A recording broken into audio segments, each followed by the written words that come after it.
Hi weavers, good evening. Welcome to our channel Punarvika world. మీరు వినాయక చవితి పండగ మంచిగా జరుపుకున్నారని ఆశిస్తున్నానండి.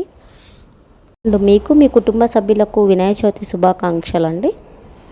సో ఇవాళ టాపిక్ ఏంటంటే, అసలు వినాయకుడిని మనం 9 రోజులు పూజించిన తర్వాత మనము 10వ రోజు ఎందుకు నిమజ్జనం చేస్తాము అన్న దాని గురించి అండి. మ్యాక్సిమం అందరికీ తెలిసే ఉంటుంది, బట్ తెలియని వాళ్ళ కోసం అంటే అందుకోసమని ఈ వీడియో పోస్ట్ చేస్తున్నానండి. సో మనకు మహాభారతము అందరికీ తెలిసిన విషయం ఏంటంటే, మహాభారతం రచించింది శ్రీ వేదవ్యాసుడు అంటే. బట్ ఏంటంటే వేదవ్యాసుడు చెప్తూ ఉంటే మనకు వినాయక స్వామి రాస్తూ ఉంటారండి.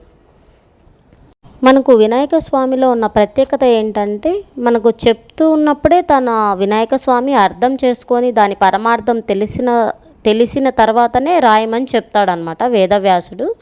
సో అలా మనం అర్థం చేసుకొని మహాభారతం మొత్తం కూడా లిఖించడానికి వినాయక స్వామికి కంటిన్యూగా 10 days టైం పట్టిందండి. ఈ 10 days టైంలో మన వినాయక స్వామి దేహం అంతా కూడా మొత్తం చాలా వేడెక్కిపోతుందండి. ఈ విషయాన్ని గమనించిన మన వేదవ్యాసుడు, కుమార నీవు నదిలో వెళ్ళి స్నానం చేసిరా అని చెప్తారండి.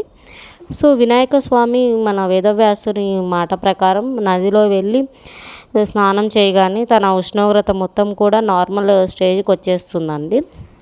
అప్పుడు వినాయక స్వామి మన ప్రజలందరికీ కూడా ఒక వరాన్ని ప్రసాదిస్తాడు. సో ఎవరైతే తనని భక్తి శ్రద్ధలతో పూజించి 9 రోజులు 10వ రోజు మనకి ఎవరైతే నిమజ్జనం చేస్తారో అటువంటి వారికి సిరి సంపదలతో పాటు సుఖాలని కూడా అందిస్తారు అని వరం ఇస్తాడండి. సో ఈ విధంగా మనకి ఈ కథ ప్రకారం కనుక చూసుకుంటే వినాయకుడిని ఎందుకు నిమజ్జనం చేస్తారో మీకు అర్థమైందని అనుకుంటున్నానండి. ఇదే వీడియో మనకు షార్ట్ వీడియో కూడా నేను అప్లోడ్ చేస్తున్నానండి, మీరు ఒకసారి చెక్ చేయొచ్చు.